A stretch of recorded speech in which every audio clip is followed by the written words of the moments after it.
Guys, guess what? I found a whole bunch of new ways that you can say you're scared. Okay, let's get into it.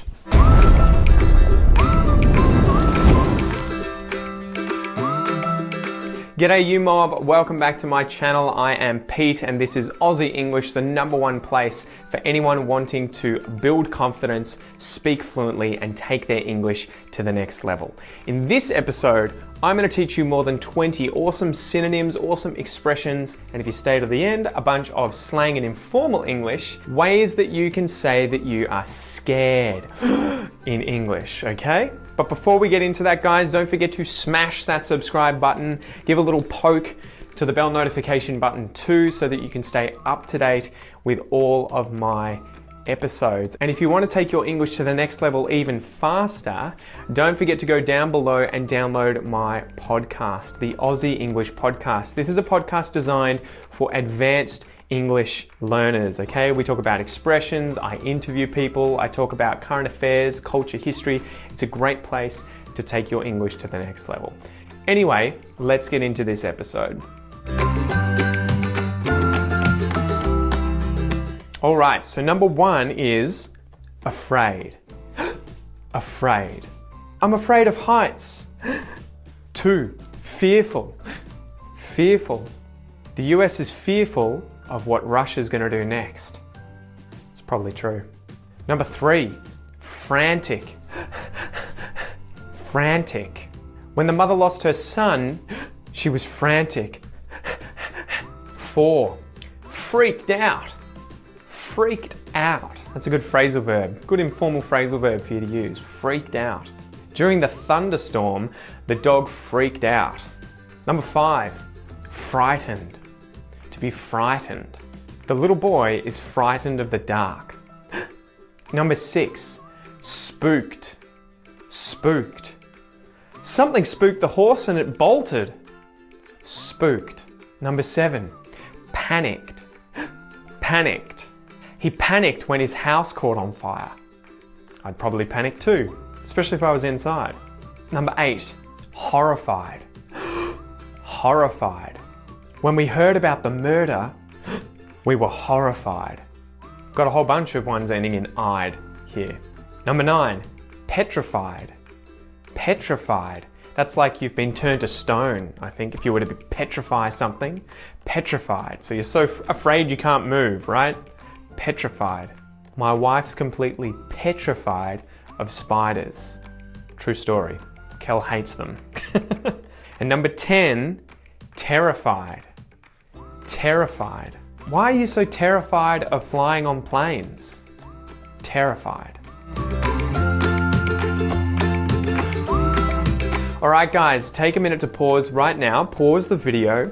I'm going to show on the screen a bunch of these words that we just went over and I want you to take one of these that you didn't know or one that you did and you want to practice, go down into the comments and create a sentence using this word, okay? The best way for you to learn new vocabulary and reinforce the older vocabulary that you already know is by using it straight away, okay? Use it to learn it. And I'll see you in a second. Alright guys, welcome back. I've got another 10 for you here, okay? And we get into expressions now. Let's get into it.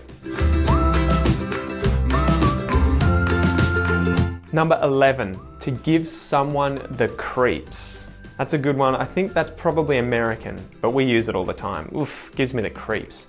To give someone the creeps. Horror movies always give me the creeps. Oof, don't like them. #12, to give someone the heebie-jeebies. Same thing. To give someone the creeps, give someone the heebie-jeebies.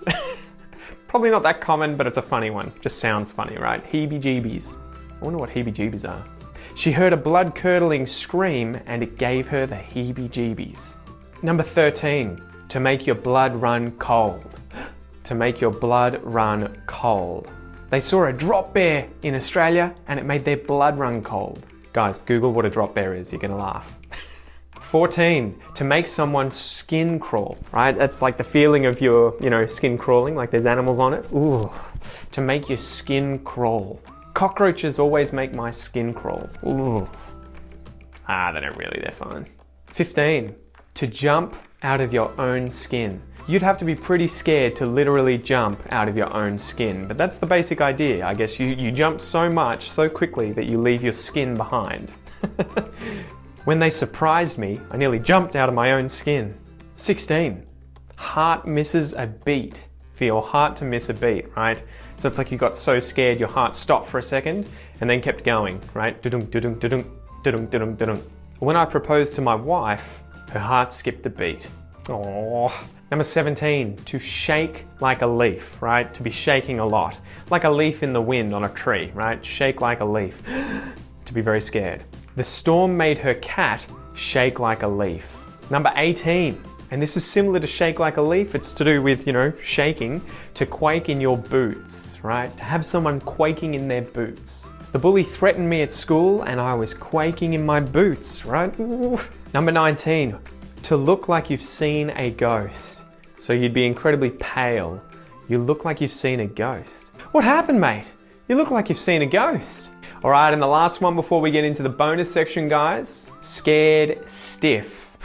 Right? Sort of like petrified. You're stiff. You can't move. To be scared stiff. And we'll go over some ruder ones in the next section. Scared stiff. When she saw a ghost, she was scared stiff.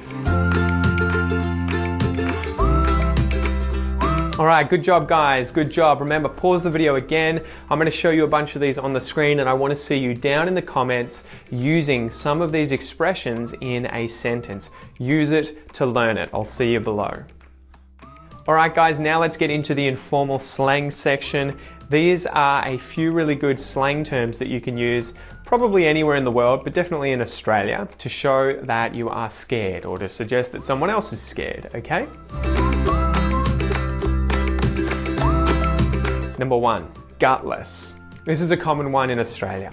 So if someone is an incredible wuss, they're scared, they're not very courageous, you may call them a gutless wonder, right? That bloke's a gutless wonder. But if they're just scared or lack courage in general, you can just say that they're gutless. Man, that bloke's completely gutless. That was a gutless thing to do. Gutless, right? To have no stomach, effectively. You've got no guts. To have guts is to have courage. Number 2, to pack your dacks. This is a good one. To pack your dacks. So your dacks are your underwear, right? And if you're packing them, you're putting things in them, what can you imagine you're filling your dacks up with? Poo, right? Because you're so scared you're pooing in your pants. So it is a sort of indirect way to suggest that you're pooing yourself. To pack your dacks. And this is a politer version because you're not swearing or directly talking about poo. To pack your dacks. When I saw the bully at school, I was packing my dacks. Number 3, similar to the last one, to pack yourself, right? To pack yourself. When I skydived for the first time, I was packing myself. Number 4, to be chicken. To be chicken. If you're chicken, you're gutless, you're scared, you're afraid, you're chicken. My dog is completely chicken when it comes to swimming in the water. Chicken. All right, guys, that was the last one for the video episode, but you can listen to the next set of phrases that I have. They're a little ruder that I'm saving for the podcast episode. So if you want to listen to that, go down into the description below and you'll be able to click the link and listen to that episode. All right, guys, that is the end of this episode. Don't forget to smash that subscribe button, give a poke to the notification button so that you can stay up to date with all the new videos coming out. Make sure that you check the other videos out in this series that I will link above and at the end of this video. And if you want to take your English to the next level, make sure that you're listening to my podcast. It's an advanced English podcast called Aussie English. You can access it below. You can find it on any podcast app. And we talk about expressions. We talk a lot about Australia, news, culture, history, current affairs, everything like that. Go check it out. You won't be disappointed. Anyway, I'm Pete. Thanks for joining me again, guys, and I'll see you soon. Peace.